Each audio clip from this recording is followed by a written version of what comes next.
Where are you likely to find a redback if it's not in the dunny? Redbacks like... Hello and hi everyone and welcome back to my channel. Alright, I hope you're having a great day, and as usual today I'm going to do a reaction video by the channel of today. Alright, please do subscribe this channel today. Alright, and we're gonna see how to identify venomous snakes and spiders in your backyard from today's show Australia. Alright, and before we start, as usual, I'm going to thank everyone who already support me by subscribing my channel, and for those who still not yet subscribed, what are you guys waiting for? Please do. I know that you have your kindness, okay? Just support me by subscribing my channel, and thanks a lot. Thanks a lot, great people. Thank you so much. And without further ado, everyone, let's go and watch this video with me. Let's go. Alright guys, ready? Let's get started. The heat's up. That means we can all spend more time outdoors. It also means an increase in the risk of coming into contact with creepy crawlies. You look a bit chicken. I'm feeling a little bit anxious, Tom. Okay, well there's Ooh, that's a reason, real because snake. we're surrounded by, I think, the 4th most venomous snake in the world and the 5th. The 4th and the 5th Mick, you're pretty venomous harmless, snake. Good to see you. You don't Jury's bite, out Mick. on that one. But, nice to see you, but you've brought some friends. Look, I have, and we've got the whole gambit today. What we've got is some completely harmless things. This is a diamond python, part of the look carpet at snake that. family. If you see one of these in your backyard or your shed, this is nothing to be alarmed about. This eats your rats and mice. We recommend if you've got one of those in your environment, try and catch it with a camera. Great experience for your kids. Don't go near it, just leave it to do its thing, completely harmless. Now, I've got a few other things, not quite as harmless. In fact, we've got death adder here. Now, the death adder is the 5th most toxic land snake in the world. They're actually quite dangerous because they're ambush feeders. So they cover themselves in dead sticks and leaves. They use the tail as a lure and they strike onto their own tail. So where in Australia might we come across one of those? This is the desert specimen, but we find them up and down the east coast of Australia. They're up in the Kimberley region as well. Fairly widely distributed species, and for us, actually very, very interesting species. Now, this one actually works in our anti-venom program at the reptile park, so rather than taking lives, this animal has certainly contributed to many, many lives being saved, and so too of the tiger snake that Zach's got over there. He's got it on a hook. That one's a little bit feisty. Once again, 300 lives a year is saved by the anti-venom program, so this is one of the snakes that's responsible for that.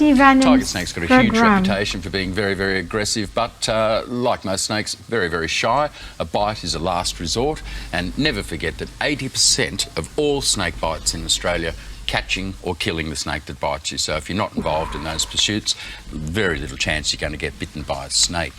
Now, something that's a little bit different is the funnel web spider.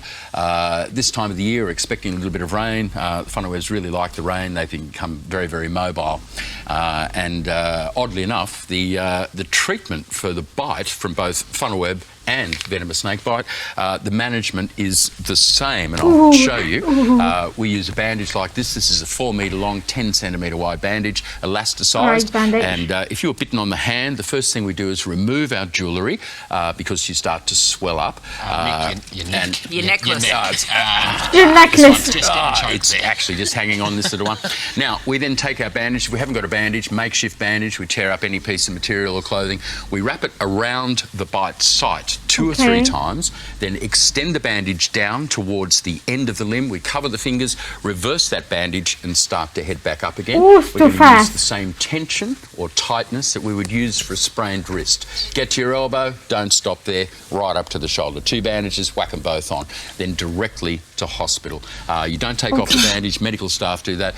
We have an anti-venom for every species of potentially fatal snake in Australia, and in fact, Zach there holding that tiger snake, he heads my venom unit at the reptile park, and his responsibility is to milk hundreds upon hundreds of venomous snakes each week to produce the anti-venoms, and each year about 300 lives are saved by the snake anti-venom program.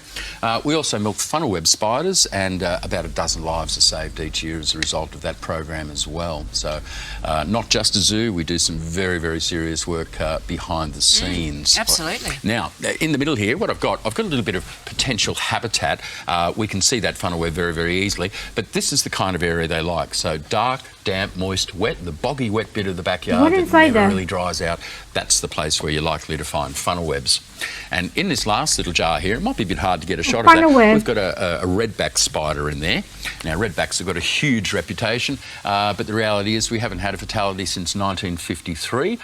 We have very adequate medical products to hasten the cessation of symptoms. It's not quite anti-venom, but we can certainly treat that very, very easily now. So that's a long time since a fatality from them. Is that because they don't bite that often, or because the treatment is so good? The treatment is so good now, and the traditional way to get bitten was in the country, outdoor toilets. The dunny, wasn't it? The dunny. Dad get bitten on the privates, bit embarrassed, didn't say anything, and a week or 10 days later in some very, very serious trouble, and at the time, not a great deal of treatment. So much, much better today. Like anything, if you're going to get bitten or stung by anything, now is the best time. And where are you likely to come across what am I doing now? I'm trying to feed this snake through my belt loop. It's gone through the belt in the back of my pants. There we go. Where are you likely to find a redback if it's not in the dunny?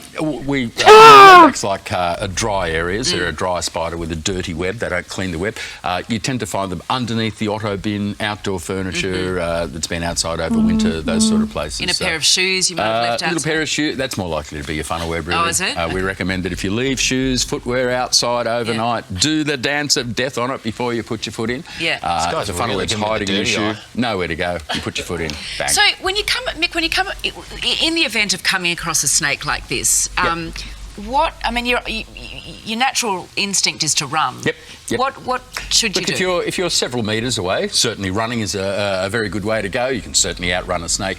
If you've done the sort of step over the log and, oh my gosh, there's a snake right next to you, then it's a bit of grandma's advice. Stay completely still, motionless, and the snake has difficulty differentiating between you and the surrounding environment. You know, you might be a tree, you might be a large rock. It's only when you're moving that you become very threatening. So, and never forget, the venom of the snake has evolved to kill a very small animal very quickly, so a mouse, a rodent, that sort of thing.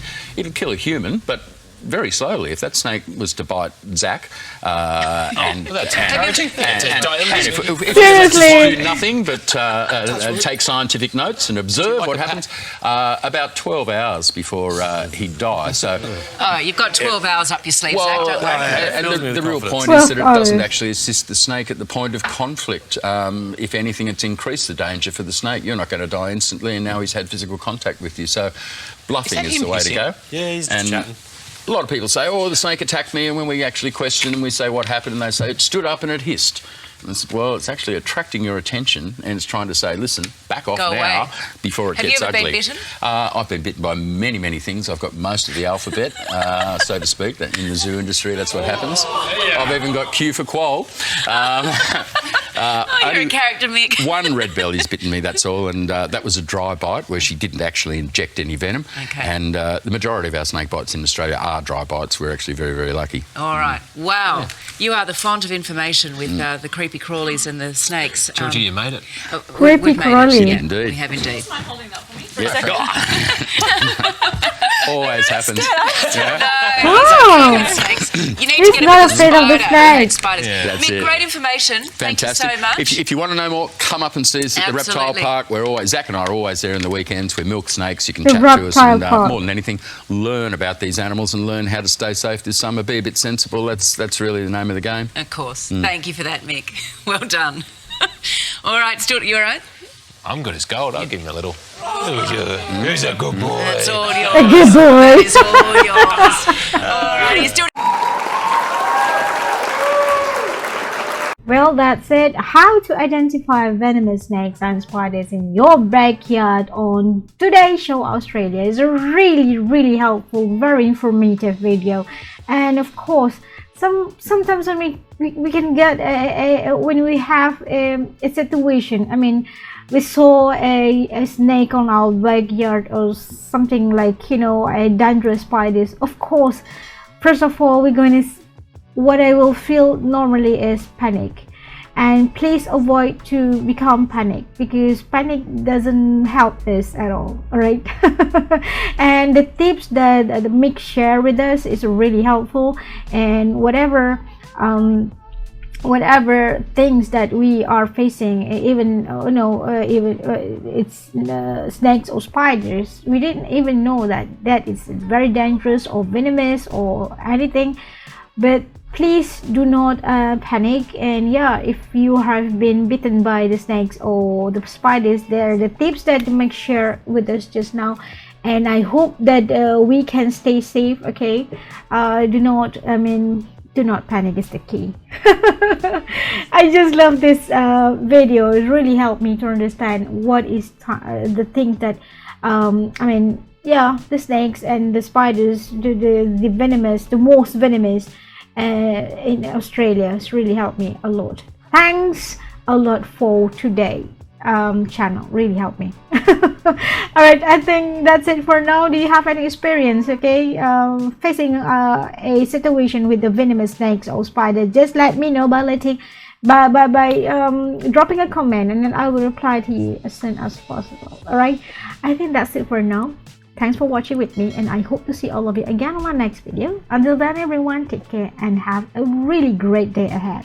Goodbye. You went away. You've been sending flowers to me.